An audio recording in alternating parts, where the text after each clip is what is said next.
So hello friends, welcome to the very first lecture of some basic concepts of chemistry, जो 11th chemistry का सबसे first lesson है। Now lesson के नाम से ही आप ये समझ गए होंगे कि ये लेसन 11th chemistry में आपकी फाउंडेशन बनाने वाला है, यानी ये आपका बेस होगा और इसी बेस पे आप आपकी पूरी 11th chemistry की जो बिल्डिंग है वो खड़ी कर सकते हैं।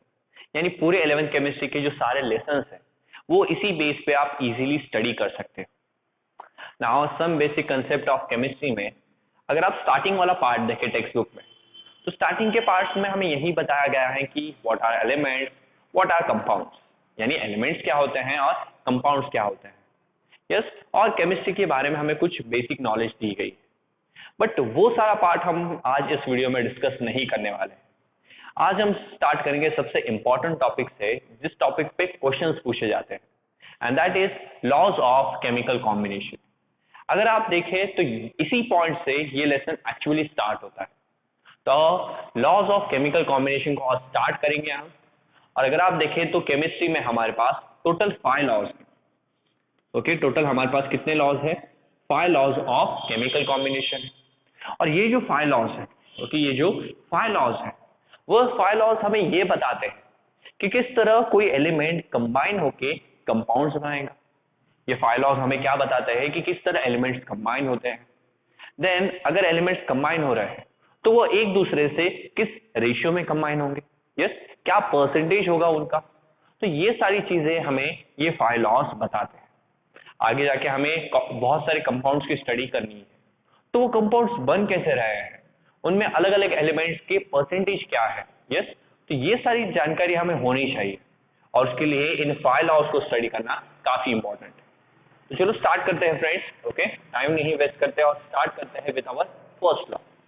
और फर्स्ट लॉ का नाम हम सबने सुना है, that is law of conservation of mass.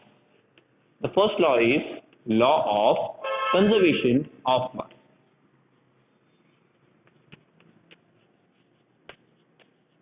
So this is our first law. Now law of conservation of mass एक काफी इजी लॉ है और काफी बेसिक सा लॉ है।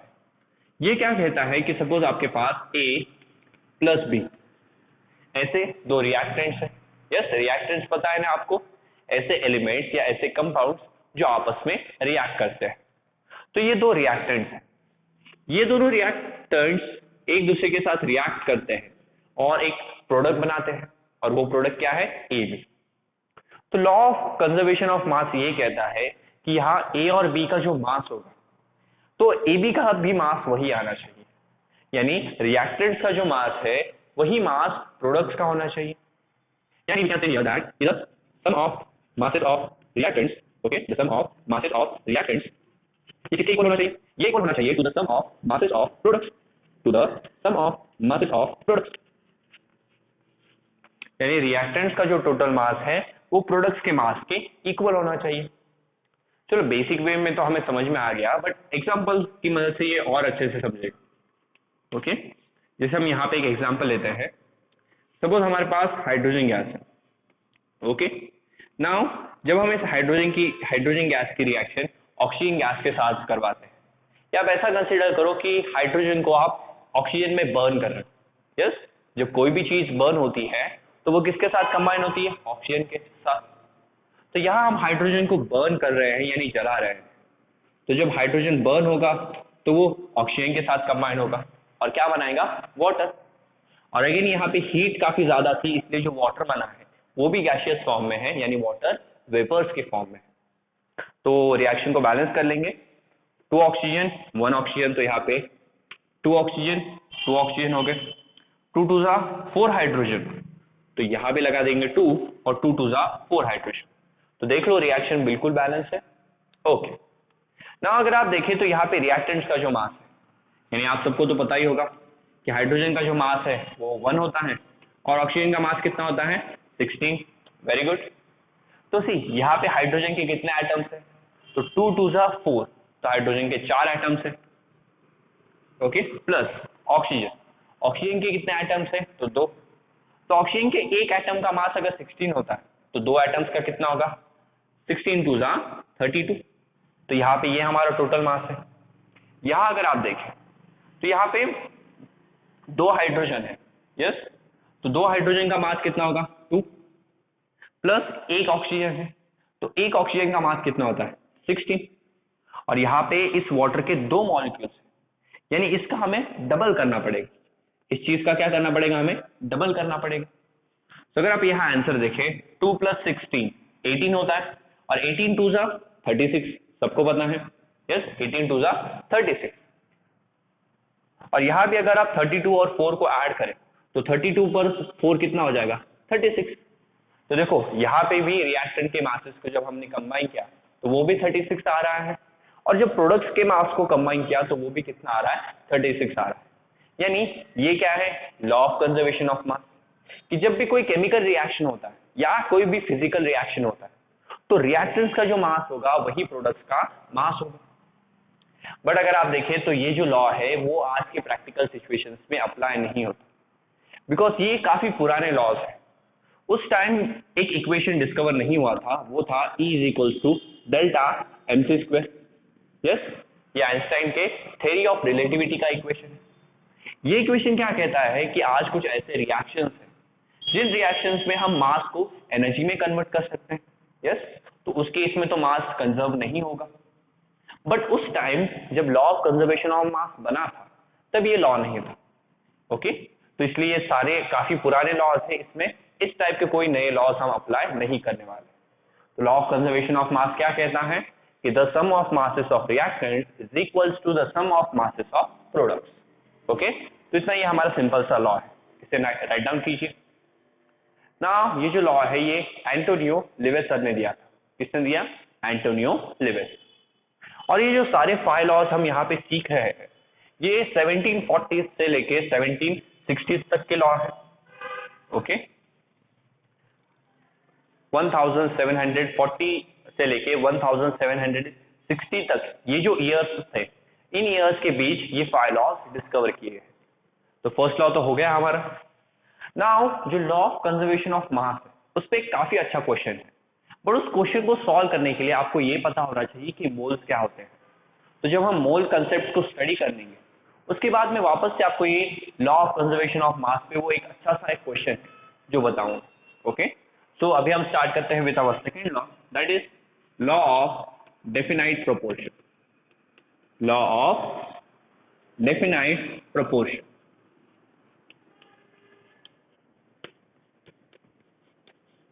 तो ये भी काफी इंटरेस्टिंग लॉ है, लॉ ऑफ डेफिनाइट प्रोपोर्शन। ये लॉ कहता है कि suppose you have a compound, आपके पास एक केमिकल कंपाउंड है, no matter from which source it has been obtain, okay, ये चीज मैटर नहीं करेगी कि आप उस केमिकल कंपाउंड को कहां से ला रहे हो। So if you have a chemical compound, no matter from which source it has been taken, it will contain the same elements combined together in a fixed proportion of their masses. It will contain the same elements combined together in a fixed proportion of their masses. यानी अगर आपके पास कोई chemical compound है और आप उसे कहां से भी ला रहे हो तो उस केमिकल कंपाउंड में वही सेम एलिमेंट होंगे और उस एलिमेंट्स का मासेस का जो रेशियो है वो भी हमेशा सेम रहेगा। इसे समझने के लिए एक एग्जांपल लेते हैं। तो सपोज यहाँ कंसीडर करो, यहाँ एक एग्जांपल है, ओके ना। हम एग्जांपल में लेते हैं, सपोज हम ब्रीदिंग से जब हम ब्रीद आउट करते हैं तो ब्रीद आउट करते वक्त बाहर क्या निकलती है, कार्बन डाइऑक्साइड। तो उस कार्बन डाइऑक्साइड को कलेक्ट करते हैं, यस, कार्बन डाइऑक्साइड गैस को यहाँ पे कलेक्ट करते हैं। फिर सपोज हम कुछ चीज को बर्न कर रहे हैं, किसी भी चीज को जब हम जलाते हैं तो अगर आप किसी भी चीज को बर्न करोगे तो उसमें से क्या बाहर निकलती है, कार्बन डाइऑक्साइड गैस, यस। तो किसी चीज को जलाओ और वहां से वापस से कार्बन डाइऑक्साइड गैस लो, ओके। एज वेल एज आपको पता है व्हीकल्स में भी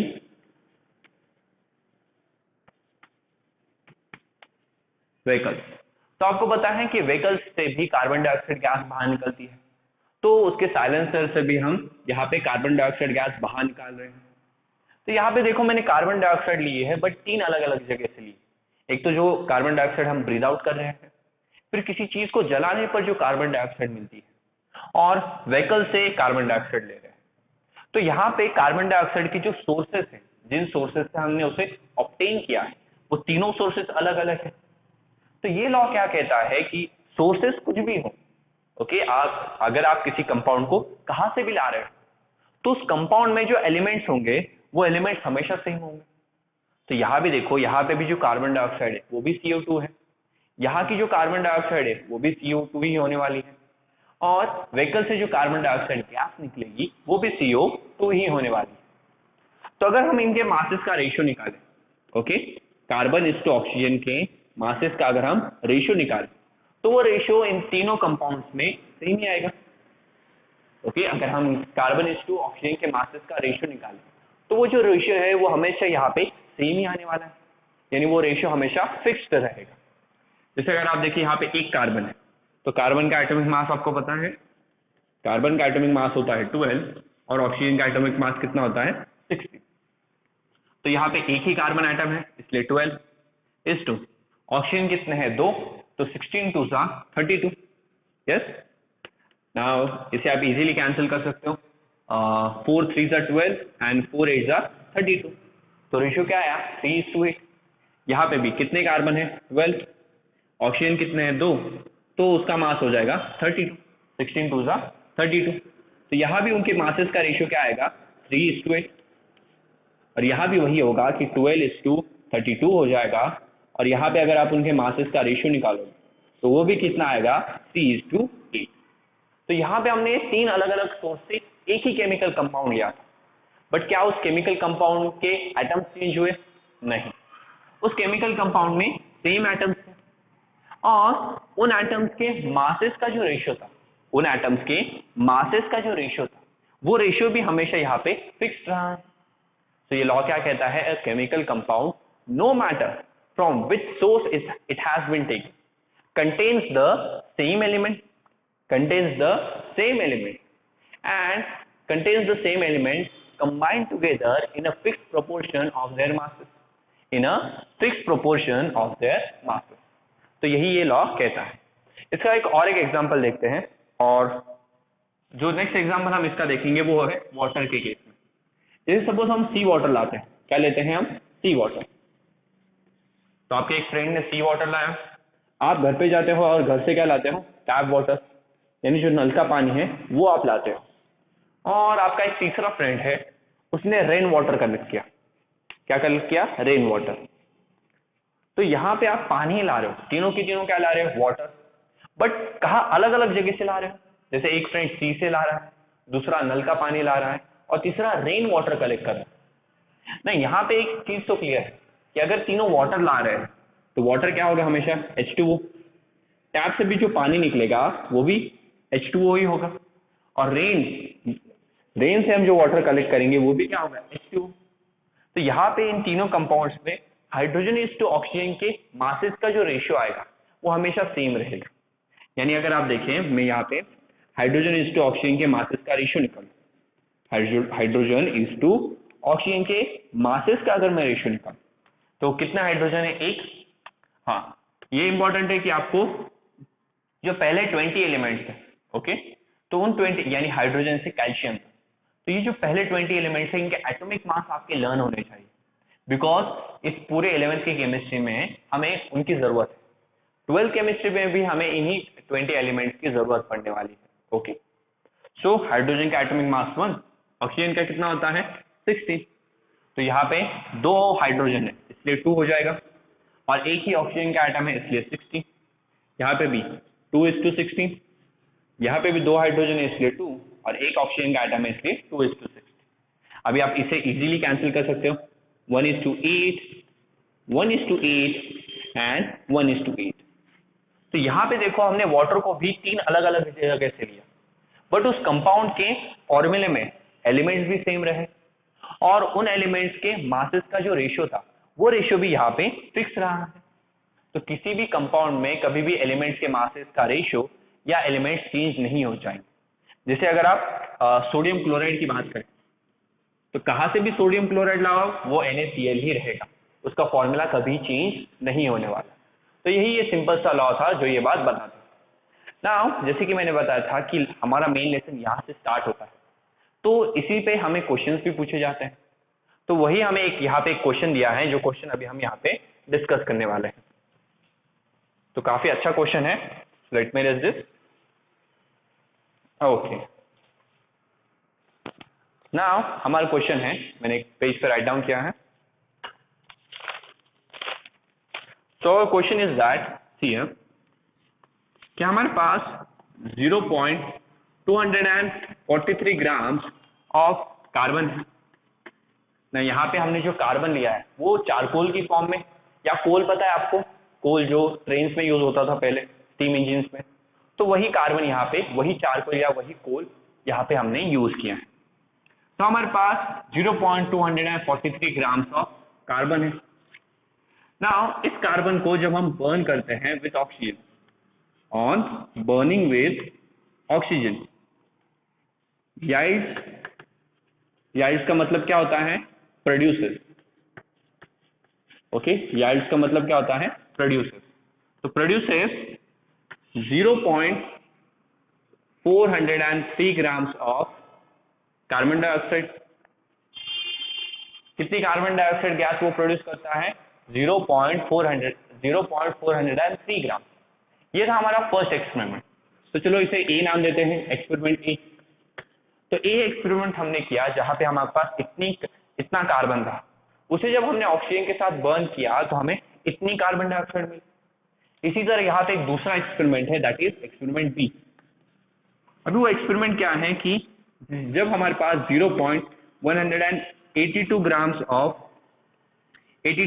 ऑफ कार्बन है, जब हमारे पास 0.182 ग्राम्स ऑफ कार्बन है, और जब हम इसे बर्न कर रहे हैं, so on burning with oxygen, जब हम इसे ऑक्सीजन के साथ बर्न कर रहे हैं, so it produces 0.302 grams of carbon dioxide. Again कितनी कार्बन डाइऑक्साइड प्रोड्यूस की, 0.302 ग्राम्स ऑफ कार्बन डाइऑक्साइड। तो आपको बताना है कि क्या ये लॉ ऑफ डेफिनाइट प्रोपोर्शन को फॉलो करता है या नहीं। आपका क्वेश्चन क्या है कि क्या ये दोनों experiment obey the law of definite proportion और नॉट। ओके, कि ये दोनों experiment law of definite proportion को फॉलो करते हैं या नहीं। तो लॉ ऑफ डेफिनाइट प्रोपोर्शन क्या कहता है कि यहाँ दोनों एक्सपेरिमेंट में जो कार्बन डाइऑक्साइड गैस बनेगी, तो दोनों भी कार्बन डाइऑक्साइड में कार्बन इसके ऑक्सीजन के मासेस का जो रेशियो होगा वो सेम ही रहेगा। यही ये लॉ कहता है। तो चलो हम यहाँ पे निकाल लेते हैं रेशियो। जैसे कि सपोज हमारे पास ये पहला एक्सपेरिमेंट हुआ, एक्सपेरिमेंट ए। ओके, सॉरी नीचे लिखता हूं, यहाँ पे कार्बन, यहाँ पे ऑक्सीजन, ओके, और यहाँ पे हम लिखते हैं कार्बन डाइऑक्साइड गैस। तो हमारा सबसे पहला एक्सपेरिमेंट था एक्सपेरिमेंट ए। एक्सपेरिमेंट ए में हमें 0.243 ग्राम्स ऑफ कार्बन दिया था। जब उसे ऑक्सीजन के साथ बर्न किया गया तो 0.403 grams of carbon dioxide gas मिली।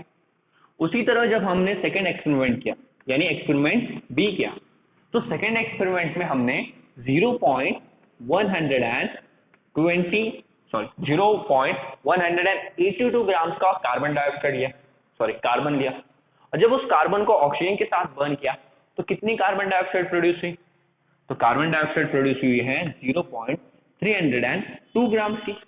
इतनी कार्बन डाइऑक्साइड प्रोड्यूस हुई। अभी यहाँ हमें प्रूफ क्या करना है कि एक्सपेरिमेंट ए में, ओके, एक्सपेरिमेंट ए में कार्बन इज टू ऑक्सीजन के मासेस का जो रेशियो है, और एक्सपेरिमेंट बी में कार्बन इज टू ऑक्सीजन के मासेस का जो रेशियो है वो सेम है। बट वो प्रूफ करने के लिए हमें ऑक्सीजन का मास चाहिए, जो मास यहाँ पे दिया है, क्या नहीं दिया है। तो क्या करें, तो फर्स्ट लॉ यूज करो। फर्स्ट लॉ क्या कहता है कि रिएक्टेंट का मास और प्रोडक्ट का मास इक्वल रहेगा, यानी इन दोनों के मासेस को मिला के ही इस प्रोडक्ट का मास बना होगा। तो अगर हम इसमें से इसे माइनस करें तो ऑक्सीजन का मास मिल जाएगा ना। सी, कार्बन और ऑक्सीजन को मिला के ही कार्बन डाइऑक्साइड बनी होगी। तो इन रिएक्टेंट्स के मासेस को अगर ऐड करें तो प्रोडक्ट्स का मास मिल जाएगा। उसी तरह अगर ऑक्सीजन का मास चाहिए तो इसमें से इसे माइनस कर लो। तो अगर माइनस करोगे तो 0.3 में से 3 गया 0, 0 में से 4, 10, 6, 1 कैरी, 3 में से 2 गया 1, तो हो जाएगा 160। ओके, तो 160 ग्राम। और यहाँ पे 0 पॉइंट, इसमें से अगर इसे माइनस करो तो 2 - 2 0, 10 में से 8 गया 2, ये 2 हो जाएगा, 2 माइनस 1 1, तो ये आ गया 120, करेक्ट। तो हमें ऑक्सीजन का मास भी यहाँ पे मिल गया है। तो फर्स्ट एक्सपेरिमेंट में कार्बन इस टू ऑक्सीजन के मासेस क्या है? फर्स्ट एक्सपेरिमेंट में कार्बन का मास है 0.243 और ऑक्सीजन का मास है 0.160। सेकेंड बी एक्सपेरिमेंट में कार्बन का मास है 0.182 और ऑक्सीजन का मास है 0.120। अगर आप दोनों को डिवाइड करें तो अप्रोक्सीमेटली आपका जो आंसर आएगा वो आएगा 1.51, और 1.51 को हम लिख सकते हैं 3/2, करेक्ट। इसमें भी आपका अप्रोक्सीमेटली बता रहा आंसर जो आएगा वो होगा 1.51, और वो किसके इक्वल होगा? 3/2 के। तो यहाँ भी रेशियो क्या है? 3/2। यहाँ भी उन दोनों के मासेस का रेशियो क्या आया? 3/2। तो अगेन हमने ये प्रूव कर दिया कि अगर कोई दो एलिमेंट्स आपस में कंबाइन हो रहे हैं तो उनके मासेस का जो रेशियो होगा वो हमेशा सेम होगा, चाहे उन कंपाउंड्स को हम कहीं से भी लें। तो लॉ ऑफ डेफिनाइट प्रोपोर्शन पे ये काफी अच्छा न्यूमेरिकल था, और इसी टाइप के क्वेश्चन इस लॉ पे आपसे पूछे जा सकते हैं। तो इसका एक स्क्रीनशॉट निकाल लीजिए, क्विकली टेक अ स्क्रीनशॉट। अब चलो फ्रेंड्स, अभी हम हमारा थर्ड लॉ देखते हैं जो है law of multiple proportion. And again ये लॉ हमें जॉन डाल्टन ने दिया है, और जॉन डाल्टन की एटॉमिक थ्योरी आपको पता ही होगी। अगर नहीं भी पता है तो आगे हम इस लेसन में वो सीखने ही वाले हैं। तो इस लॉ की डेफिनेशन थोड़ी सी बड़ी थी तो मैंने वो पहले आपको राइट डाउन करके दे दी। तो ये लॉ ये कहता है कि when two elements combine to form more than one compound, जब दो एलिमेंट्स हैं और वही दो एलिमेंट्स आपस में कंबाइन हो रहे हैं बट एक नहीं, एक से ज्यादा कंपाउंड्स फॉर्म कर रहे हैं, then different masses of one element which combines with the fixed mass of other element। see दो एलिमेंट है, तो यहाँ पे होगा क्या कि जब कंपाउंड नया नया कंपाउंड बनते चलेगा तो एक कंपाउंड का मास तो फिक्स रहेगा, बट दूसरा कंपाउंड जिसका मास बदल रहा है, ओके, जो different masses of one element, दूसरे एलिमेंट्स के जो अलग अलग मासेस हैं जो फिक्स मास वाले पहले एलिमेंट के साथ कंबाइन हो रहे हैं, तो उन डिफरेंट मासेस के बीच bears a small whole number ratio to one another। तो वो जो डिफरेंट मासेस है वो मासेस एक दूसरे के साथ एक सिंपल होल नंबर रेशियो बनाएंगे। नहीं समझा? ओके, एक एग्जांपल ले लेते हैं, एग्जांपल से कंसेप्ट पूरी क्लियर हो जाएगी। जैसे फॉर एग्जांपल सपोज हम कंसीडर करते हैं कार्बन और ऑक्सीजन। ना कार्बन और ऑक्सीजन कंबाइन होकर सिर्फ कार्बन डाइऑक्साइड नहीं बनाते हैं, वो बनाते हैं carbon monoxide and carbon dioxide. Carbon monoxide तब बनती है जब कोई भी चीज इनकम्प्लीटली बर्न होती है, यानी उसे पूरा जलाना नहीं है, थोड़ा सा ही जलाना है, तब जाके कार्बन मोनोऑक्साइड तैयार होती है। ओके, सो यहाँ पे दो ही एलिमेंट्स है हमारे पास। See when two elements combine to form more than one compound, दो एलिमेंट्स आपस में कंबाइन हो रहे हैं और एक से ज्यादा कंपाउंड बना रहे हैं। ओके, तो यहाँ पे अगर आप कार्बन और ऑक्सीजन के मासेस देखें तो यहाँ पे मैं कार्बन का मास लिखता हूँ और यहाँ पे ऑक्सीजन का मास।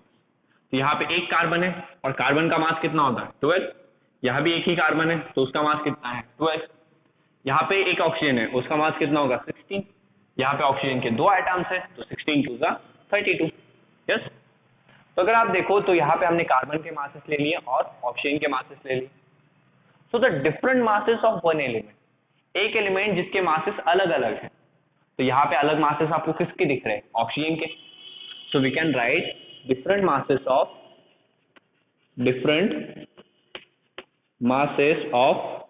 ऑक्सीजन। और क्या क्या डिफरेंट मासेस हैं? पहला है 16 ग्राम एंड दूसरा है 32 gram. Okay, which combines with the fixed mass of other element. और ये डिफरेंट मासेस पहले ऐसे एलिमेंट से कंबाइन होते हैं जिसके मासेस फिक्स है।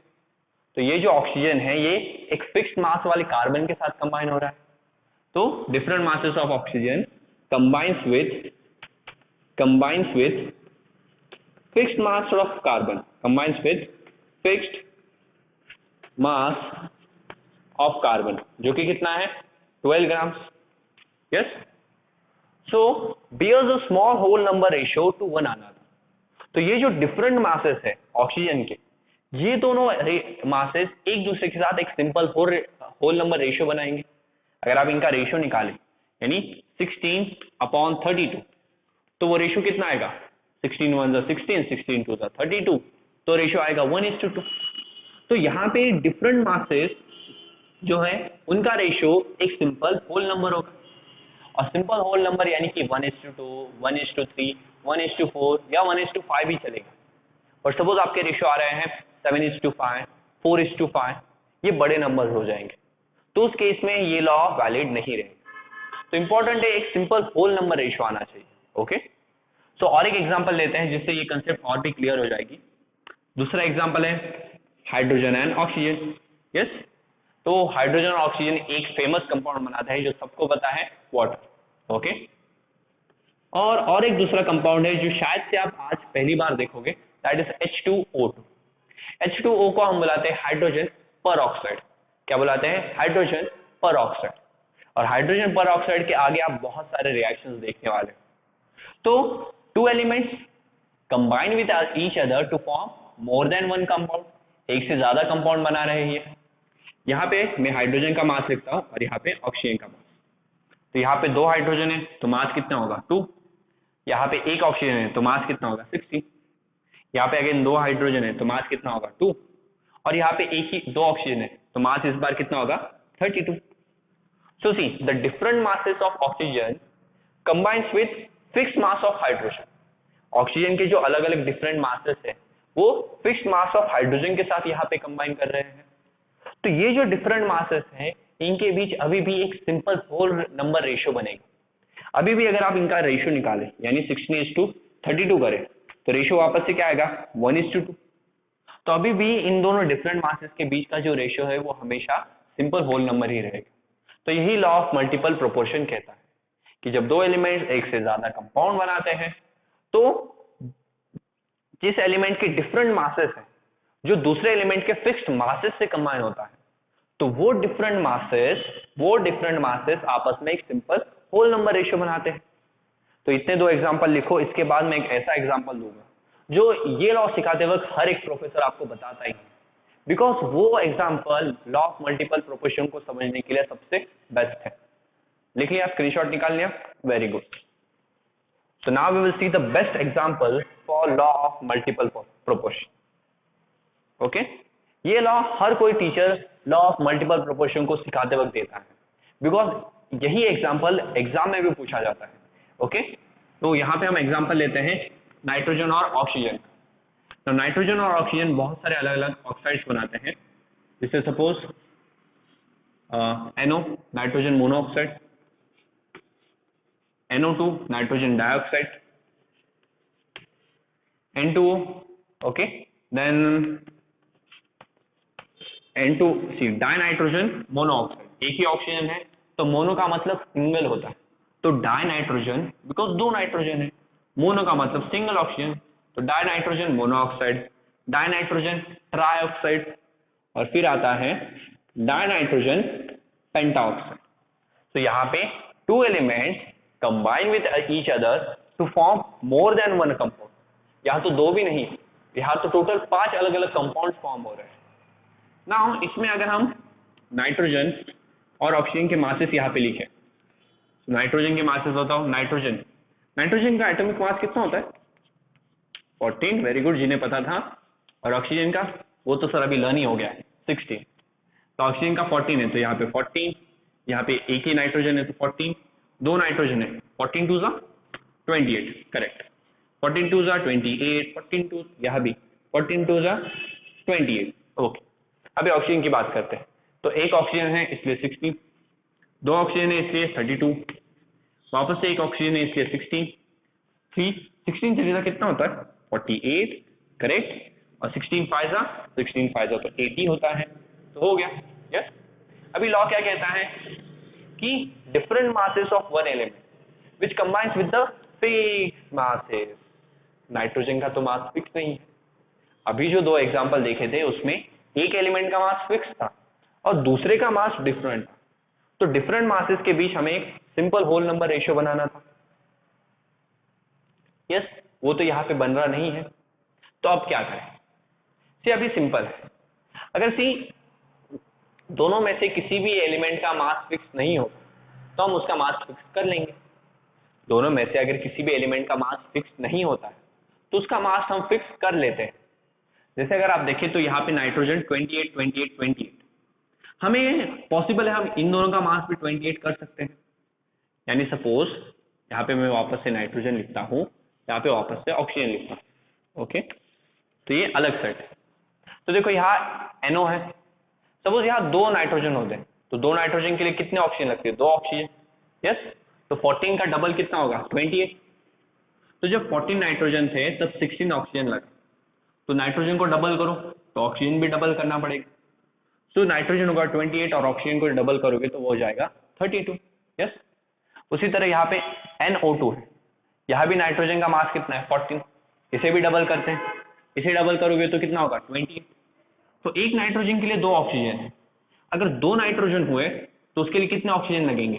4 ऑक्सीजन, यानी ऑक्सीजन का भी हमें वेट डबल करना पड़ेगा। तो 32 का डबल कर दो, हो जाएगा 64। यस, यहाँ पे N2O, तो N2O कितना है? ये तो ऑलरेडी 28 है, तो इसे एज इट इज कुछ नहीं करेंगे। और अगर आप देखिए ये तीनों, इन तीनों का मास 28 28 है, तो इन तीनों को हम कुछ नहीं करेंगे। अगर नाइट्रोजन के मास को कुछ नहीं कर रहे तो ऑक्सीजन के भी मासेस को कुछ नहीं करना। तो ये यहाँ पे करना है।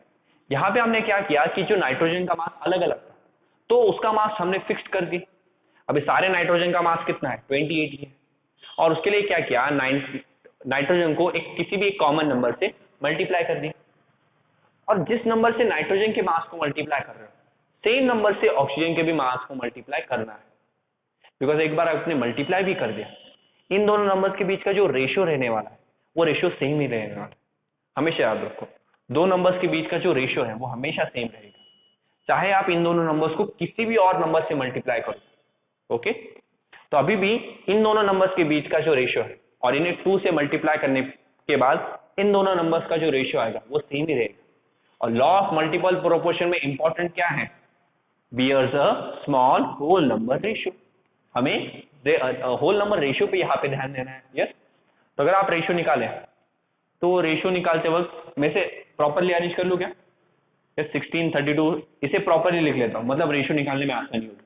तो 16 के नीचे 32 लिखता हूँ, उसके नीचे 48, उसके नीचे 64 और उसके नीचे 80।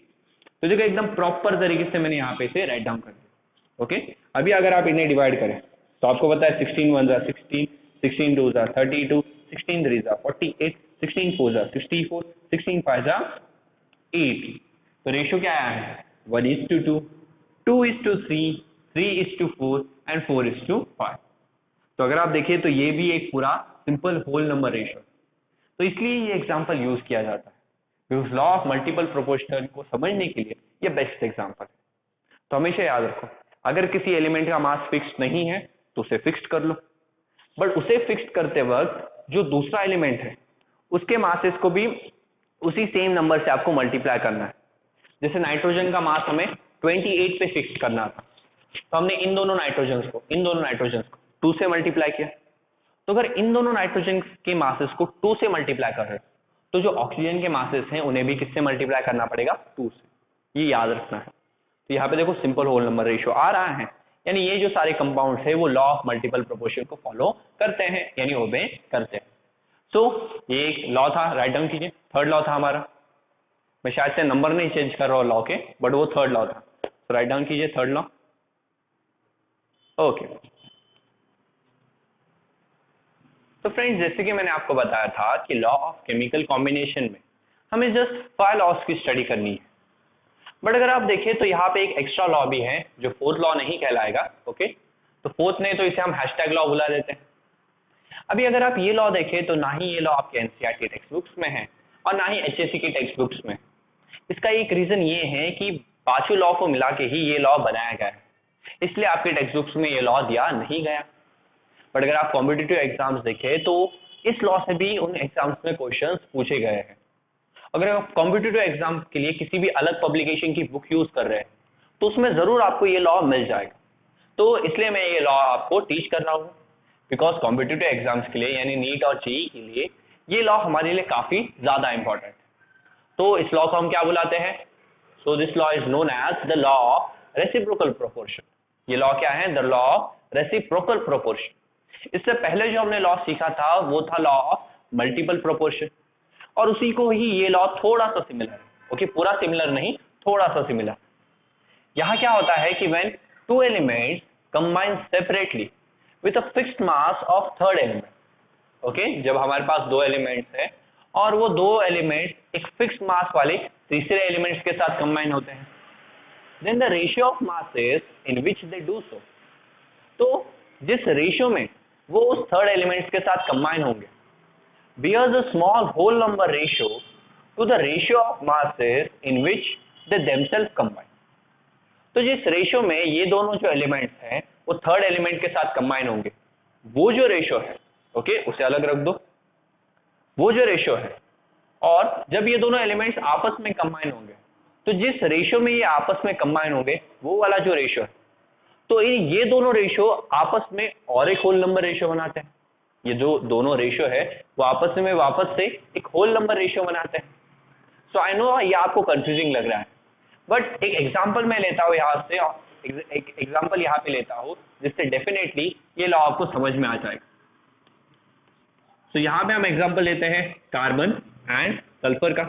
Okay, so to elements combine separately, ये दोनों अभी अलग अलग एक थर्ड एलिमेंट के साथ कंबाइन होंगे, और वो थर्ड एलिमेंट है ऑक्सीजन। कार्बन जब ऑक्सीजन के साथ कंबाइन होता है तो प्रोड्यूस करता है कार्बन डाइऑक्साइड गैस, और सल्फर जब ऑक्सीजन के साथ कंबाइन होता है तब प्रोड्यूस करता है सल्फर डाइऑक्साइड गैस।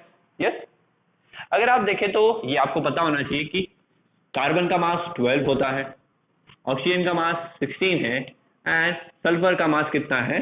32। ओके, ये सारे वैल्यूज आपको याद होनी चाहिए। अगर आप यहाँ पे देखें, यहाँ कार्बन और ऑक्सीजन के मासेस का अगर आप रेशियो निकालें तो कार्बन का एक ही एटम है यानी 12, और ऑक्सीजन के दो एटम, तो 16 2 32 हो जाएगा।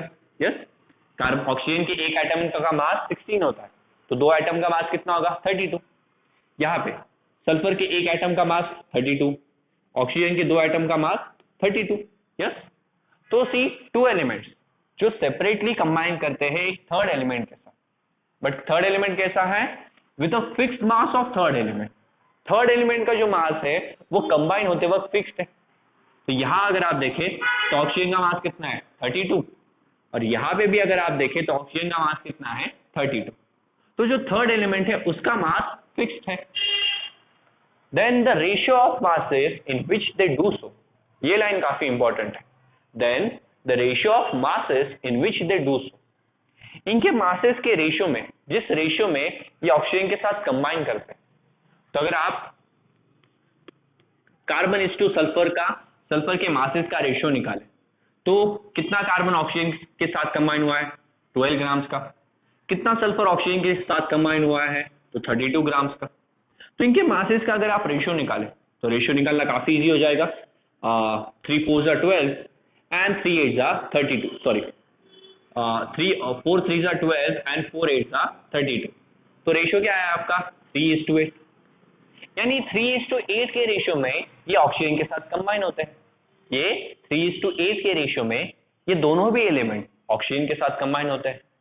देन आगे अगर आप पैसेज पढ़े तो आगे हमें चाहिए कि जब ये दोनों एलिमेंट खुद कंबाइन होंगे तब इनके मासेस का जो रेशियो है, यानी जब कार्बन और सल्फर आपस में खुद कंबाइन होंगे, तो कार्बन और सल्फर जब आपस में खुद कंबाइन होते हैं तो वो प्रोड्यूस करते हैं कार्बन डाइसल्फाइड, और कार्बन डाइसल्फाइड में अगर आप कार्बन इस टू सल्फर के मासेस का रेशियो निकालें तो एक कार्बन का एटम है यानी 12, और दो सल्फर के एटम है, तो दो सल्फर यानी 32 2 64, तो हो जाएगा 64। यस, और आप इसे सॉल्व करें, सो 4 3 12 एंड 4 16 64। यस, 4 16 64, तो ये रेशियो आएगा। तो ये दोनों एलिमेंट्स आपस में जिस मास के रेशियो में कंबाइन करते हैं, तो ये रेशियो और ये रेशियो, ओके, ये वाला रेशियो और ये वाला रेशियो अगेन आपस में एक स्मॉल होल नंबर रेशियो बनाएगा। यानी अगर आप इसे यानी 3/8 को किससे डिवाइड करें? 3/16 के साथ डिवाइड करें, हमें पता है 3 1 जा कैंसिल हो जाएगा, 8 1 जा एंड 8 2 जा कैंसिल हो गया, और ये 2 ऊपर चला आएगा, करेक्ट। सो आपका जो रेशियो बन जाएगा वो होगा 2:1, जो अगेन क्या है, एक सिंपल होल नंबर रेशियो है। यानी जब हमारे पास दो एलिमेंट्स, वो दो एलिमेंट्स एक फिक्स्ड मास वाले तीसरे एलिमेंट के साथ कंबाइन करते हैं, तो जिस रेशियो में ये दोनों एलिमेंट तीसरे एलिमेंट के साथ कंबाइन करेंगे एंड आपस में जब ये कंबाइन हो रहे हैं तब इनके मासेस का जो रेशियो है, तो ये वाला रेशियो, और जिस रेशियो में ये ऑक्सीजन के साथ कंबाइन होते हैं वो वाला रेशियो, ये दोनों रेशियो आपस में भी क्या बनाते हैं, एक सिंपल होल नंबर रेशियो बनाते हैं, और इसे ही हम बुलाते हैं the law of reciprocal proportion. अगर फिर भी क्लियर नहीं हुआ है तो हम और एक एग्जांपल ले लेते हैं, यस। और नेक्स्ट जो एग्जांपल होगा उससे आपकी कंसेप्ट बिल्कुल भी क्लियर, एकदम क्लियर हो जाएगी। Okay, so see here, okay. Now जो सेकंड एग्जांपल हम यहाँ पे यूज करने वाले हैं वो है ऑक्सीजन एंड सल्फर। ओके, इस बार ऑक्सीजन और सल्फर यूज कर रहे हैं। नाउ ऑक्सीजन जब, और जो तीसरा एलिमेंट है हमारा वो यहाँ से हाइड्रोजन, तो जब ऑक्सीजन हाइड्रोजन के साथ कंबाइन होता है तो एक बहुत ही फेमस कंपाउंड बनाता है जो है वाटर, यस, जो सबको पता है। और जब सल्फर हाइड्रोजन के साथ कंबाइन होता है तो वो H2S बनाता है, यानी हाइड्रोजन सल्फाइड। ओके, तो यहाँ अगर आप देखें हाइड्रोजन इज टू ऑक्सीजन के मासेस का रेशियो निकालें, तो हाइड्रोजन का एटॉमिक मास 1, ऑक्सीजन का एटॉमिक मास 16 और सल्फर का एटॉमिक मास 32। यस, अभी तो मुझे पता है ये वैल्यूज आपकी लर्न हो चुकी होगी। तो हाइड्रोजन के दो एटम्स है यानी 2, यस, ऑक्सीजन का एक ही एटम है तो उसका मास कितना होगा 16।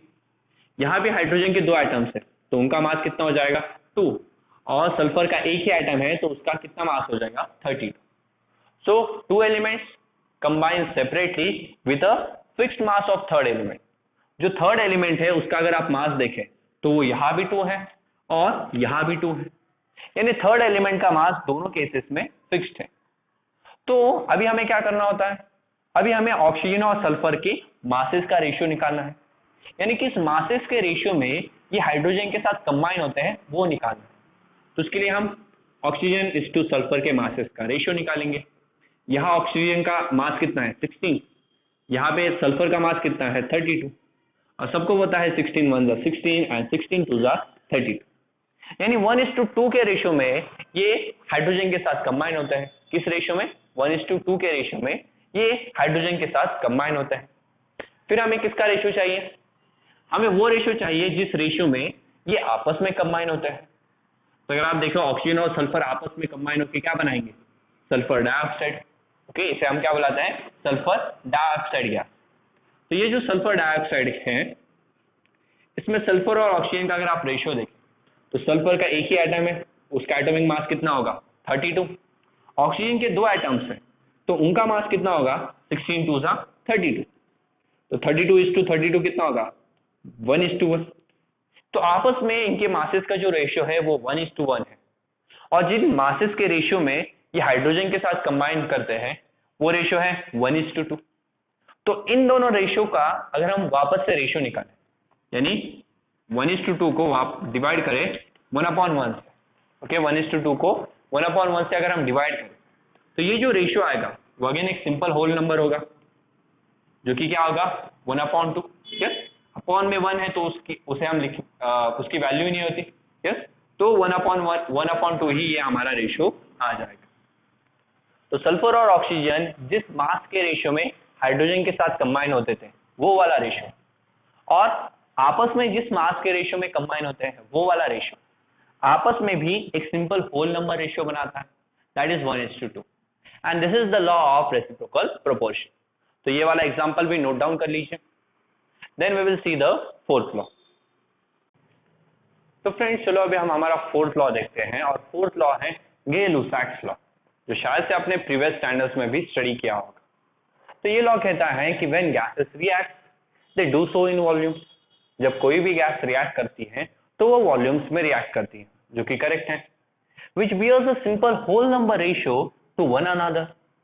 और गैसेस जिन वॉल्यूम्स में रिएक्ट करेगी वो वॉल्यूम्स आपस में एक सिंपल होल नंबर रेशियो बनाते हैं।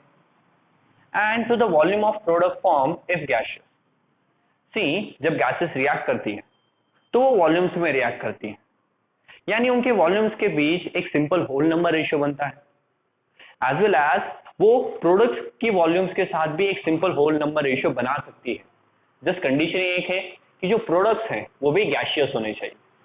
और क्योंकि हम यहाँ गैसेस की बात कर रहे हैं तो जितनी भी गैसेस केमिकल रिएक्शन में यूज होगी तो ये इंपॉर्टेंट है कि सारी गैसेस सेम टेम्परेचर और सेम प्रेशर पे होनी चाहिए। ओके, ये कंडीशन इस स्टेटमेंट के लिए काफी ज्यादा इंपॉर्टेंट है कि रिएक्शन में जो सारी गैसेस आप यूज कर रहे हो वो सब के सब सेम टेम्परेचर और सेम प्रेशर पे होनी चाहिए।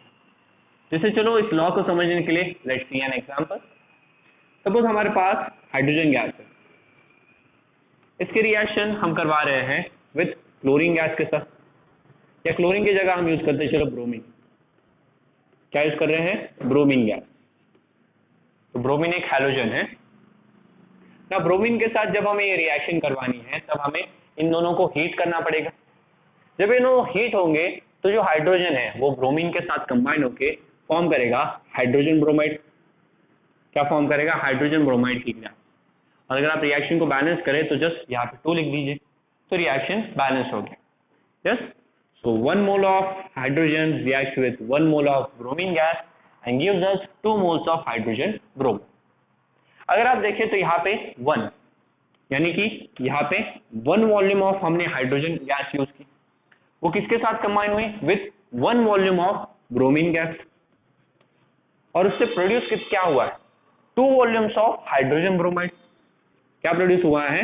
2 वॉल्यूम्स ऑफ हाइड्रोजन ब्रोमाइड। और अगर आप इन तीनों वॉल्यूम्स का रेशियो निकालें तो वो भी एक होल नंबर रेशियो होगा, 1:1:2। यस, इस लॉ का सिंपल ये कहना है कि यहाँ पे जो हम नंबर्स यूज करते हैं उन नंबर्स को आप वॉल्यूम्स की तरह यूज कर सकते हैं। जैसे कि यहाँ पे 1 वॉल्यूम से कंबाइन हुआ और 2 वॉल्यूम प्रोड्यूस किए, यानी कि जब हमारे पास 500 ml ऑफ हाइड्रोजन गैस है, कितने ml? 500 ml of hydrogen gas है, तो 500 कितने ml से कंबाइन होगा? अगेन 1, यानी 500 से ही। अगर 1 वॉल्यूम से ही कंबाइन हुआ तो 500 ml किससे कंबाइन होगा? 500 से ही। 1 वॉल्यूम से अगर 2 वॉल्यूम प्रोड्यूस हो सकता है यानी डबल, तो 500 से कितना वॉल्यूम प्रोड्यूस होगा? 1000 ml। तो 1000 ml की यहाँ हाइड्रोजन ब्रोमाइड गैस प्रोड्यूस होगी। तो ये लॉ इस चीज के लिए यूज होता है कि अगर आपको रिएक्टेंट्स पता है कि रिएक्टेंट्स आपने कितने लिए हैं तो उससे आपको ये भी पता चल जाएगा कि कितने वॉल्यूम्स में हाइड्रोजन ब्रोमाइड यानी हमारी गैस प्रोड्यूस होगी। जैसे कि आपको पता है गैसेस की कोई फिक्स्ड वॉल्यूम नहीं होती, इसलिए हम इस रिएक्शन की मदद से भी वॉल्यूम यहाँ पे बता सकते हैं। और ऐसा जरूरी नहीं कि 1 + 1 2 हुआ हो। यहाँ पे मैं एक एग्जांपल लेता हूँ, जैसे let's see our second example. Again we are taking hydrogen gas, और ये हाइड्रोजन गैस रिएक्ट करती है इस बार ऑक्सीजन गैस के साथ। यस, पिछले लॉज में भी ये एग्जांपल मैंने लिया था कि हाइड्रोजन गैस को हम ऑक्सीजन के साथ बर्न कर रहे हैं, तो जब ये दोनों बर्न होते हैं तब ये प्रोड्यूस करते हैं वाटर।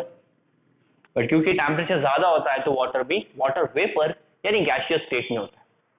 रिएक्शन को अगर हम बैलेंस करें तो यहाँ पे 2 लिखेंगे और यहाँ पे भी 2 लिखेंगे। सो 2 2s are 4 hydrogen, 2 2s are 4 hydrogen, 2 oxygen, 2 oxygen, reaction balance. तो यहाँ पे अगर आप देखें तो 2 वॉल्यूम्स ऑफ हाइड्रोजन है। हाइड्रोजन की कितने वॉल्यूम्स है? 2 वॉल्यूम्स। तो सी इन एलिमेंट्स या इन कंपाउंड्स के सामने ये जो नंबर्स लिखे हैं उन्हें आपको वॉल्यूम्स की तरह यूज करना है। यहाँ पे कुछ नहीं यानी कि 1, तो यहाँ पे 1 वॉल्यूम ऑफ ऑक्सीजन है और प्रोड्यूस कितना हुआ? Again 2 volumes of water. तो देखो 2 वॉल्यूम कंबाइन हुआ 1 वॉल्यूम के साथ और प्रोड्यूस कितना किया? 2 वॉल्यूम। यस, तो अगेन अगर आप वॉल्यूम्स का रेशियो यहाँ पे निकाले तो वो भी सिंपल है, 2:1, 1:2। तो यहाँ पे वॉल्यूम्स को ऐड नहीं करना है। जैसे यहाँ पे 1 + 1 2 एक बार हो गया, 2 + 1 3 होना चाहिए था, 3 हुआ है क्या? नहीं। तो ऐसा कोई लॉजिक मत लगा। अगेन इससे आप क्या बता सकते हो? इससे हम ये बता सकते हैं कि अगर हम 200 ml की हाइड्रोजन गैस ले तो अगर 2 वॉल्यूम 1 वॉल्यूम से कंबाइन हुआ, 2 वॉल्यूम उसके हाफ 1 वॉल्यूम से कंबाइन हुआ, तो 200 ml कितने ऑक्सीजन के साथ कंबाइन होगा? 100 ml ऑफ ऑक्सीजन, यस। 2 का हाफ 1, तो 200 का हाफ 100। 2 वॉल्यूम से 2 वॉल्यूम वाटर ही प्रोड्यूस हुआ है, यानी 200 ml से 200 ml वाटर ही प्रोड्यूस होगा। तो ये सारी चीजें बताने के लिए ये लॉ हमें हेल्प करता है कि अगर रिएक्टेंट्स की कितनी वॉल्यूम आपने ली तो प्रोडक्ट्स की कितनी वॉल्यूम बनेगी, ये आप इससे बता सकते हो। तो ये आपको लॉ समझ में आ गया। ये दो एग्जांपल्स के स्क्रीनशॉट निकाल लीजिए और इस स्टेटमेंट का भी एक स्क्रीनशॉट निकाल लीजिए। Done. Now we will see 2 questions on this law. हम इस लॉ पे 2 क्वेश्चन सॉल्व करेंगे जो काफी अच्छे क्वेश्चंस है, जिससे इस लॉ की सारी बातें आपको एकदम अच्छे से समझ में आ जाएगी। So let us see our first question. First question है कि if 100 ml, okay, 100 ml of methane, तो मीथेन का मतलब होता है CH4, यस। ये कंपाउंड आप इनऑर्गेनिक केमिस्ट्री में देखने वाले हो, इसे हम बुलाते हैं methane. So when 100 ml of methane is burned in oxygen,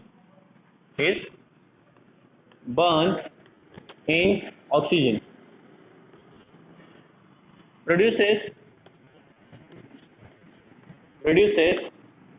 carbon dioxide and water. क्या प्रोड्यूस करती है? Produces carbon dioxide and water. तो आपको फाइंड करना है, find the volumes of oxygen used and carbon dioxide produce. तो question काफी easy है, आपको समझ में भी आ गया होगा कि हमारे पास 100 ml की मीथेन है जो कि ऑफकोर्स गैसियस फॉर्म में है। तो 100 ml की मीथेन गैस है जिसे आप ऑक्सीजन के साथ बर्न करते हो, तो बर्न करने पर आपको कार्बन डाइऑक्साइड भी मिलता है और वाटर भी मिलता है, यस। ये सिर्फ तभी हो सकता है अगर मीथेन कंप्लीटली बर्न हो रहा है। तो यहाँ पे एक वर्ड ऐड करो, कंप्लीटली बर्न हो रहा है। तो आपको बताना है कि इस बर्निंग प्रोसेस के लिए कितना ऑक्सीजन आपको लगा, एज वेल एज कितना कार्बन डाइऑक्साइड इस रिएक्शन के बाद प्रोड्यूस हुआ। तो सी, जैसे आपको गैसेस के बारे में क्वेश्चन पूछा जाए, समझ लो गे लुसाक लॉ लगाना। गैसेस के ऊपर क्वेश्चन आए मतलब क्या लगाना है? गे लुसाक लॉ। और वन मोर थिंग, जब आपको 2 एलिमेंट का क्वेश्चन दिया जाए तो समझ लो 2 एलिमेंट का क्वेश्चन है तो वो लॉ ऑफ मल्टीपल प्रोपोर्शन वाला क्वेश्चन है। और अगर 3 एलिमेंट वाला क्वेश्चन दिया जाए तो 3 एलिमेंट्स यानी लॉ ऑफ रेसिप्रोकल वाला क्वेश्चन है। तो ये कुछ ट्रिक्स है जिससे आप ये पता लगा सकते हो कि किस लॉ पे क्वेश्चन पूछा गया है। नाउ जब ऐसा क्वेश्चन आता है तो सबसे पहले स्टेप है कि एक balance chemical reaction write down करना। सो सी, जब हमारे पास मीथेन है गैसियस फॉर्म में, ये रिएक्ट करेगा ऑक्सीजन के साथ जो अगेन गैसियस फॉर्म में है, और ये क्या प्रोड्यूस करेगा? Carbon dioxide gas, again gaseous form में। इसके साथ प्रोड्यूस करेगा वाटर, नीचे लिखता हूं चलो, वाटर। हाँ, यहाँ वाटर लिक्विड फॉर्म में होता है, और उसी के साथ यहाँ पे हीट भी इवॉल्व होती है।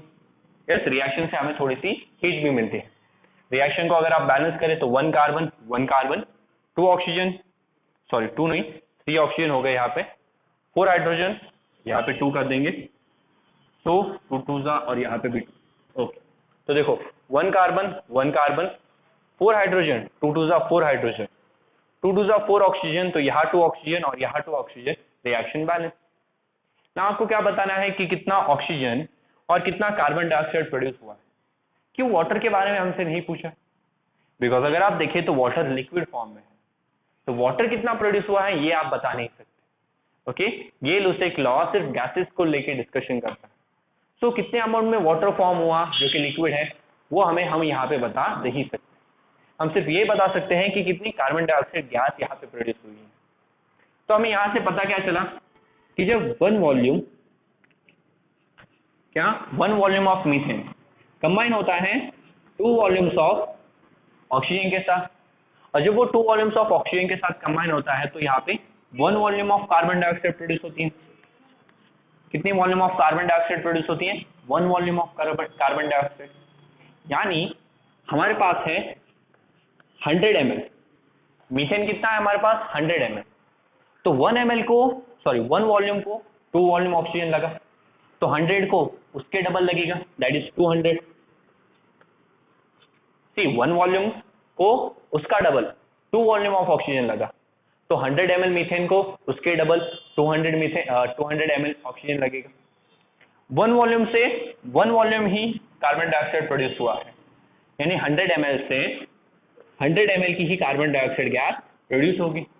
तो इतना इजीली आप ये क्वेश्चन सॉल्व कर सकते हो। ओके, इतने इजीली आपने ये क्वेश्चन सॉल्व कर लिया। सो इसका भी एक स्क्रीनशॉट निकाल लीजिए, quickly take a screenshot. Okay, now we will see one more question जो काफी अच्छा क्वेश्चन है इस लॉ के लिए।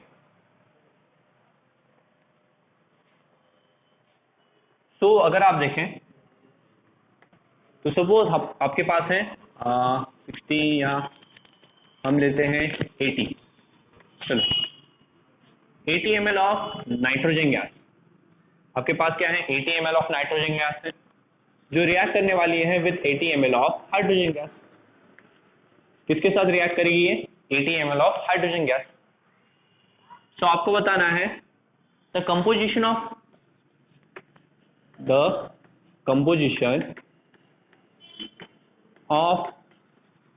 Product, the composition of product mixture लिखते हैं। ओके, कि प्रोडक्ट्स में जो मिक्सचर तैयार होगा उस मिक्सचर में क्या क्या है, तो उसका आपको कंपोजिशन बताना है कि इसमें ये होगा तो इतने वॉल्यूम्स में है, ये है तो इतने वॉल्यूम्स में है।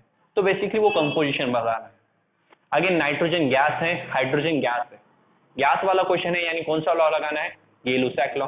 ओके, यहाँ पे मैं लिख भी देता हूँ गैस, नहीं तो आपको पता ही है हाइड्रोजन और नाइट्रोजन और हाइड्रोजन गैसियस फॉर्म में रहेंगे।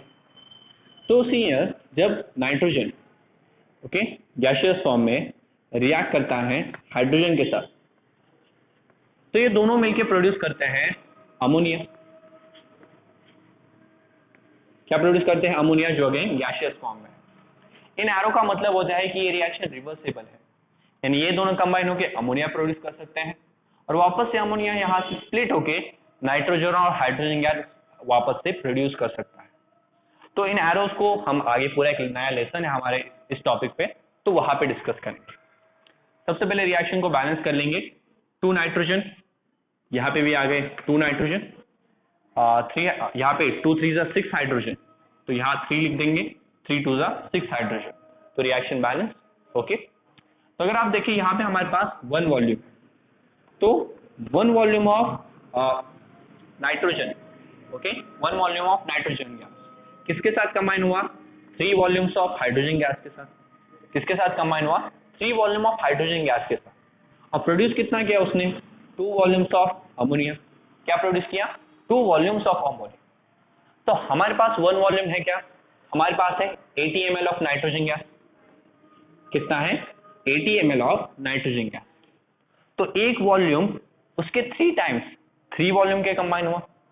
एक वॉल्यूम अगर 3 वॉल्यूम से कंबाइन होगा तो 80 ml कितने से कंबाइन होगा, 8 3 27, तो 270 ml से।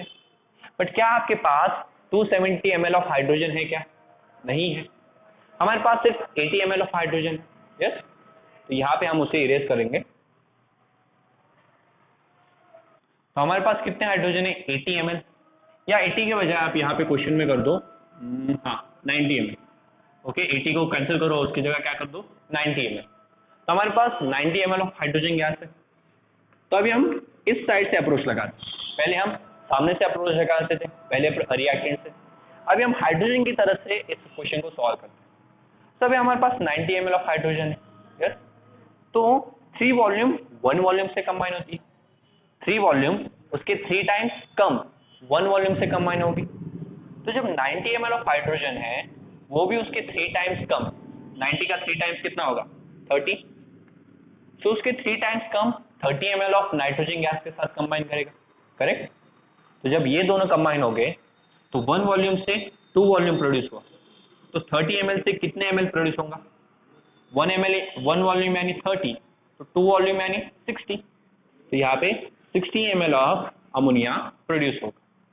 यानी जो हमारे प्रोडक्ट का मिक्सचर बना है उस प्रोडक्ट के मिक्सचर में, यहाँ हम राइट डाउन करते हैं कि जो हमारे प्रोडक्ट का मिक्सचर है उस मिक्सचर में सबसे पहले तो अमोनिया प्रेजेंट है। क्या प्रेजेंट है? अमोनिया प्रेजेंट है। कितना अमोनिया प्रेजेंट है? 60 ml ऑफ अमोनिया। यस। और उसके साथ अगर आप देखें तो हाइड्रोजन तो पूरा यूज हो गया, बट नाइट्रोजन हमारे पास 90 ml था, उसमें से जस्ट 30 ml ही यूज हुआ है। तो बाकी का जो नाइट्रोजन है वो अनरिएक्टेड, तो वो भी अभी प्रोडक्ट में तैयार होगा। यस। तो यहाँ पे नाइट्रोजन गैस भी है जो रह गई, तो 30 यूज हो गई, कितने लेफ्ट है? 60 ml। तो 60 ml नाइट्रोजन गैस यहाँ पे लेफ्ट आउट होगी। तो आपके प्रोडक्ट में ये दोनों चीजें आपको मिलेगी। तो इस टाइप वाले क्वेश्चन गे-लुसाक लॉ पे बन सकते हैं। तो इसका भी एक स्क्रीनशॉट निकाल लीजिए। Then we will see the fifth and the last law. तो चलो फ्रेंड्स, अभी हम हमारा फिफ्थ लॉ देखते हैं, और फिफ्थ लॉ है एवोगाड्रोस हाइपोथेसिस। तो एवोगाड्रोस हाइपोथेसिस ये कहता है कि the volume of gas at fixed pressure and temperature is proportional to the number of moles, that is number of molecules of the gas present। यानी आपके पास एक गैस है, यस, तो उस गैस को आपने फिक्स टेम्परेचर और फिक्स प्रेशर पे रखा है, तो उस केस में उस गैस की जो वॉल्यूम है, ओके, उस गैस की जो वॉल्यूम है वो वॉल्यूम डायरेक्टली प्रोपोर्शनल होगी नंबर ऑफ मोल्स को। एन यानी नंबर ऑफ मोल्स होता है, या आप एन को नंबर ऑफ मॉलिक्यूल्स भी समझ सकते हो। ओके, सो ये लॉ कहता है। बट इस लॉ की कंडीशन क्या है कि गैसेस का जो प्रेशर और टेम्परेचर है वो सेम होना चाहिए। तो इस डेफिनेशन से शायद से ये लॉ आपको समझ में नहीं आया होगा। इसकी और एक इजी डेफिनेशन है हमारे पास कि equal volumes of gases contains equal number of molecules. Equal volume of gases contains equal number of molecules. But यहाँ भी कंडीशन सेम है कि यहाँ भी आप जो गैसेस ले रहे हो उन सारे गैसेस का जो प्रेशर है और टेम्परेचर दोनों सेम होना चाहिए। तो इक्वल वॉल्यूम्स के अगर आपके पास गैसेस है तो सारी गैसेस में जो नंबर ऑफ मॉलिक्यूल्स होंगे वो भी सेम ही होंगे। यानी सपोज यहां हमारे पास एक सिलेंडर है, ओके, इस सिलेंडर की वॉल्यूम कितनी है? 100 ml, और इस सिलेंडर में आप डाल रहे हो अमोनिया गैस। क्या डाल रहे हो? Ammonia gas. जैसे हमें पता है कि गैसेस की कोई फिक्स्ड वॉल्यूम नहीं होती, उन्हें जिस भी कंटेनर में डाला जाता है उस कंटेनर की पूरी वॉल्यूम को वो ऑक्यूपाई कर लेते हैं। तो जब मैं अमोनिया गैस इस सिलेंडर में डालूंगा और इस सिलेंडर को हम पूरी तरह से अमोनिया गैस से फिल कर देंगे, तो क्योंकि सिलेंडर की वॉल्यूम 100 ml है तो अमोनिया की भी वॉल्यूम कितनी हो जाएंगी? 100 ml। उसी तरीके का और एक सिलेंडर लेते हैं, ओके, ये भी सिलेंडर सेम ही है, तो इसकी भी वॉल्यूम कितनी होगी? 100 ml। बट इस बार हम इसमें डालेंगे हाइड्रोजन गैस। इस बार इसमें क्या डालेंगे हम? Hydrogen gas. तो अगेन हाइड्रोजन के साथ भी वही होगा, हाइड्रोजन से हम इस पूरे सिलेंडर को फिल कर देंगे, और क्योंकि सिलेंडर की वॉल्यूम 100 ml है तो गैस हाइड्रोजन गैस की भी वॉल्यूम कितनी हो जाएंगी? 100 ml। तो हमारे पास इक्वल वॉल्यूम ऑफ गैसेस है। अभी दोनों गैसेस को हम सेम टेम्परेचर और सेम प्रेशर पे रखते हैं, तो अमोनिया में जितने मॉलिक्यूल्स होंगे same number of molecules hydrogen gas में भी होंगे। यानी सपोज अमोनिया में हम कंसीडर करते हैं कि x नंबर ऑफ मॉलिक्यूल्स है, अमोनिया में कितने मॉलिक्यूल्स हैं? x नंबर ऑफ मॉलिक्यूल्स है। तो हाइड्रोजन में भी, हाइड्रोजन गैस में भी कितने मॉलिक्यूल्स होंगे? x number of molecules. उसी तरह अगर आप यहाँ पे और एक सिलेंडर ले लेते हो, चलो ये हमारा थर्ड सिलेंडर, ओके, इस थर्ड सिलेंडर को इस बार आप फिल करते हो ऑक्सीजन गैस से, और इस थर्ड सिलेंडर की वॉल्यूम कितनी है? वो भी 100 ml है। तो इस पूरे सिलेंडर को हमने ऑक्सीजन से फिल कर दिया। तो अभी देखो इक्वल वॉल्यूम ऑफ गैसेस आपके पास आ गई, तीनों गैसेस को आप सेम टेम्परेचर पे रख रहे हो और सेम प्रेशर पे रख रहे हो, तो इन दोनों में जितने मॉलिक्यूल्स है same number of molecules oxygen gas के पास भी होंगे। यानी ऑक्सीजन के पास भी कितने नंबर ऑफ मॉलिक्यूल्स होंगे? x ही मॉलिक्यूल्स होंगे। तो यही ये सिंपल सा लॉ हमें कहता है। ओके, ना हम इस लॉ को समझने के लिए हम और एक एग्जांपल लेते हैं। ये समझ में आ गया कि equal volume of gases contain equal number of molecules.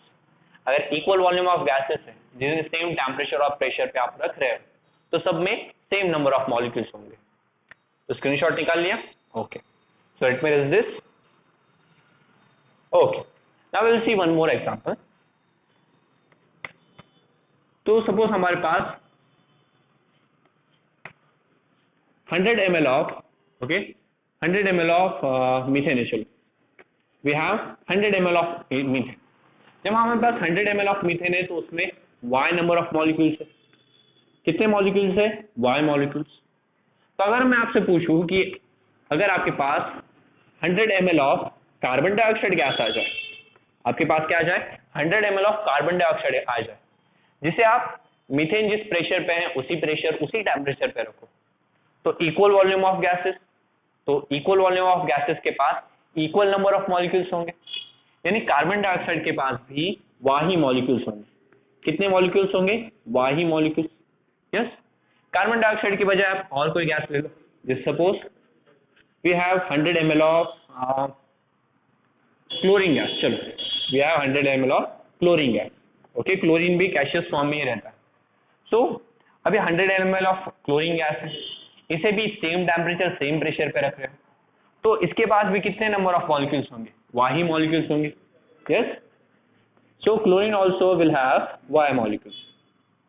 ना अगर मैं आपसे क्वेश्चन पूछूं कि सपोज हमारे पास 100 की बजाय 50 ml ऑफ हाइड्रोजन गैस, कितने ml ऑफ हाइड्रोजन गैस है?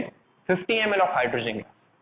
तो जब 100 ml ऑफ गैस थी तब वाई मॉलिक्यूल्स थे, अभी वॉल्यूम कम हो गई तो नंबर ऑफ मॉलिक्यूल्स भी कम हो जाएंगे। अभी वॉल्यूम 50 यानी हाफ हो गई, तो मॉलिक्यूल्स भी कितने हो जाएंगे? y/2, यानी कि मॉलिक्यूल्स भी कितने हो जाएंगे? हाफ हो जाएंगे। यस, तो यही इस लॉ में आपको समझना है कि जब 100 ml वॉल्यूम थी तब y मॉलिक्यूल्स, और जैसे ही वॉल्यूम को आपने कम कर दिया नंबर ऑफ मॉलिक्यूल्स भी डिक्रीज हो गए, यानी वॉल्यूम और number of molecules directly proportional है। वॉल्यूम कम होगी तो नंबर ऑफ मॉलिक्यूल्स भी कम होंगे। जैसे अगर आप 10 ml of oxygen gas use कर रहे हो, तो देखो अभी 100 ml से हम डायरेक्ट आ गए 10 पे, यानी 10 टाइम्स हमने वॉल्यूम को रिड्यूस कर दिया, तो नंबर ऑफ मॉलिक्यूल्स भी कितने रिड्यूस होंगे? 10 टाइम्स, यानी y/10 मॉलिक्यूल्स अभी यहाँ पे प्रेजेंट होंगे। कितने मॉलिक्यूल्स प्रेजेंट होंगे? y/10 molecules. यस, तो यही ये लॉ कहता है कि volume of any gas, volume of any gas is directly proportional to the number of molecules, is directly proportional to the number of molecules.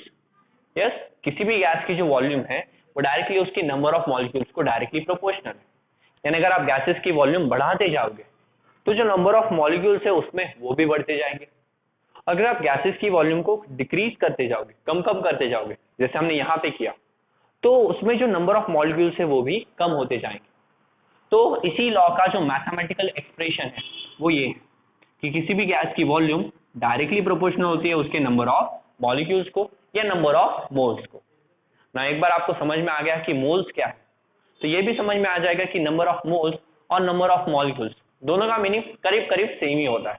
Okay, so this was our last law, और इसी तरह हमने law of chemical combination को खत्म कर लिया है, यानी हमारा some basic concept of chemistry का फर्स्ट टॉपिक खत्म हुआ। आप इन सारे लॉज को अच्छे से रिवाइज करिए और नेक्स्ट वीडियो में हम इसी लेसन का सेकंड पॉइंट स्टडी करेंगे। So thank you.